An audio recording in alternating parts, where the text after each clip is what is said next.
Oke semuanya, selamat malam. Semoga kita semua dalam keadaan sehat nih. Itu. Oke, di video kali ini saya mau bercerita sedikit atau saya akan mengulas sedikit untuk beberapa postingan saya yang saya sampaikan melalui Instagram saya maupun Facebook saya. Ya, di sini saya akan mulai dari fotonya Bumi, mamanya Bumi dan kakungnya Bumi. Nah, sebenarnya apa sih yang terjadi di foto itu? Tepatnya tanggal 17 Januari 2021, saya dan keluarga benar-benar menyadari bahwasannya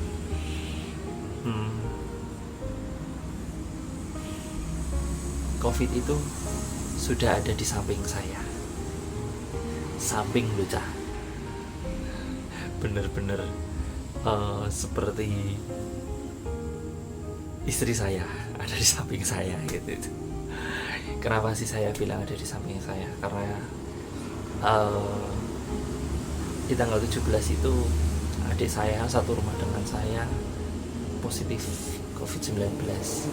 Kalau ditanya dari mana, banyak asumsi, dan di sini saya hanya bisa berasumsi untuk hal ini. Karena apa? Kebetulan adik saya itu perawat, kemudian dia selalu, yang saya tahu, dia selalu sangat menjaga yang namanya kebersihan. Kemudian di tempat kerjanya dia juga protokolernya kalau untuk perawatnya memang benar-benar ketat ya, pakai hazmat dan lain sebagainya. Nah ini saya juga ketika asumsi-asumsi itu ada, banyak sekali yang ada di pikiran saya, kok masih bisa sih gitu. Tapi kembali lagi di sini saya tidak akan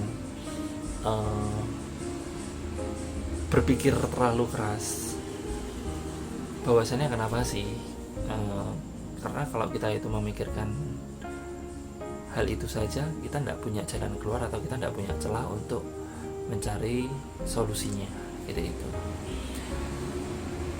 Kemudian adik saya pun karantina sampai di rumah sakit. Setelah dari rumah sakit masih karantina mandiri sampai hari ini, sekarang tanggal 4 Februari ya, seperti itu. Nah kemudian kita semua satu keluarga itu kena tracking,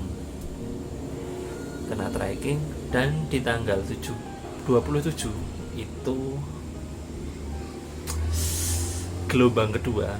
Jadi kalau secara global atau nasional di Indonesia itu masih gelombang pertama, di keluarga kami sudah mengalami gelombang kedua. Bapak terkena COVID,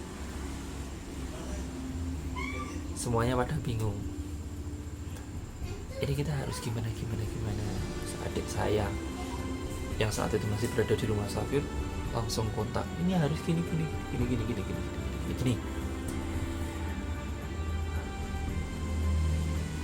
Tapi kita tidak ambil pusing. Karena apa? Karena pada dasarnya pada saat itu juga saya sampaikan seperti ini, udah tidak usah bingung, udah tidak usah panik. Ketika panik kita malah tidak bisa ngapa-ngapain, sampai dengan kita malah bisa salah mengambil sebuah keputusan. Jadi mulai malam itu kami putuskan yang pertama adalah men-set ruangan kita. Kami sekeluarga harus tidur di mana? Bapak ibu harus dipisah. Bapak harus tidur di mana? Ibu harus tidur di mana? Sudah. Karena informasi positifnya itu juga sudah malam, saya bilang sudah malam ini. Awalnya kita mau langsung pecah kongsi malam itu, tapi ternyata itu dirasa kurang efektif, akhirnya kita set dulu, kita membuat skema yang ada di rumah kita harus seperti apa. Oke, seperti itu. Setelah itu kita sudah mulai menyisihkan, ini yang untuk bapak, ini yang untuk ibu, dan ini untuk bumi, ini untuk saya dan untuk istri saya. Maksudnya piring-piringnya, alat makan dan sebagainya sudah. Dan di sini khususnya untuk bapak memang benar-benar disendirikan. Dan kebetulan bapak memang ditempatkan di satu ruangan tersendiri, dan itu modelnya akan dilayani oleh ibu kayak gitu. Nah, setelah itu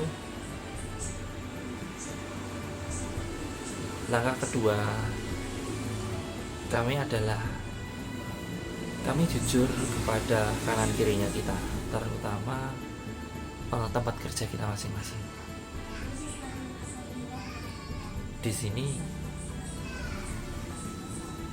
saya mengabari kantor saya, istri saya mengabari kantornya istri saya, kemudian Bumi pun juga ngabari teman-temannya Bumi, alias dino-dinonya itu dilabari. Iya, kita bubuk ya sekarang di sini ya. Itu pagi-pagi buta itu saya nggak bisa tidur itu. Sekian kalinya saya merasakan tidak bisa tidur. Oke, pagi-pagi kita packing. Pagi buta kita sudah packing, kita seperti apa. Kemudian yang saya sampaikan, langkah ketiga kita adalah kita isolasi mandiri 2 hari. Bahwasannya apa? 2 hari itu kita lakukan isolasi mandiri, setelah itu kita lakukan swab, karena masa itu adalah masa-masa penentuan untuk kita mau isolasi mandiri di mana. Oke, di 2 hari itu di situ kami melakukan isolasi mandiri, setelah itu kami swab dan kami mendapati tiga-tiganya di swab. Saya, mamanya Bumi sama Bumi. Itu adalah fase yang paling luar biasa. Anak umur 3 tahun sudah di swab. Sebenarnya itu bukan rekomendasi gitu, tetapi mungkin dilakukan. Akhirnya ya ditegel-tegel lagi. Bumi disokrok-sokrok itu. Udah, setelah itu hasilnya keluar negatif. Nah, di hari kedua itu kami memutuskan untuk kita isolasi mandiri di Purworejo. Memang dengan berat hati, pertemanan atau persahabatan antara Bumi dan kakungnya itu kita pisah sebentar karena kami juga yakin kondisi ini pasti akan berlalu dan kondisi ini pasti akan membaik, dimana keseharian kita di Purworejo ini dia. Oke, kalau sebelumnya ketika kami berkarya itu ada ibu yang memang partner berkarya kami untuk berdinamika dengan Bumi. Dan ketika kondisi saat ini kakung positif dan utinya harus menjaga kakung, inilah adalah masa-masa seperti kita mengulang di 3 tahun yang lalu, yaitu dimana kita melakukan semua pekerjaan itu hampir 90% kita lakukan dengan tangan kita, seperti itu. Nah, karena apa? Karena kondisi kami atau kondisi saya ketika saya itu ada di Purworejo, yang pertama adalah Titi yang ada di Purworejo itu masih aktif bekerja atau aktif berkarya. Jadi Kakung Purworejo itu karena sudah agak sepuh seperti itu, jadi untuk dinamika dengan bumi ataupun untuk hal-hal yang lain, kami tidak pernah memaksakan. Apa yang disukai kakung dan apa yang bisa dikerjakan kakung, dilakukan kakung, itu sudah lebih dari cukup buat kami. Nah, selepasnya dari itu adalah waktunya kita untuk apa? Untuk menerjang batas manusia kita, yaitu hampir setiap hari. Kalau bisa dibilang ini udah 1 minggu ini kita sudah memberikan kekuatan kita hingga 120% rata-ratanya, seperti itu. Belum kemarin ada beberapa fase di mana kemarin sempat mamanya Bumi, kemudian hari ini pagi ini itu saya sendiri, saya merasa kurang tidak enak badan. Ketika sudah kondisi seperti itu, sudah tidak 120% lagi, 150% atau kadang lebih, kayak gitu. Bisa dibilang ini suara mungkin ini suara kayak menungso meneh. Kita sudah berubah menjadi dino, kalau Bumi bilangnya dino, berubah ya. Ternyata asumsi dino itu juga bagus. Apa sih kebiasaan dino itu adalah berteriak, wah, mah, susu.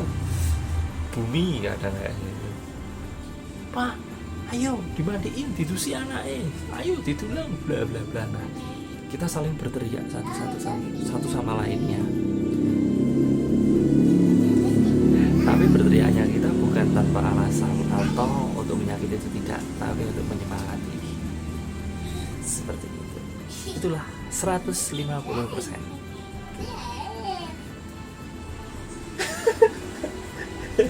Datang lagi.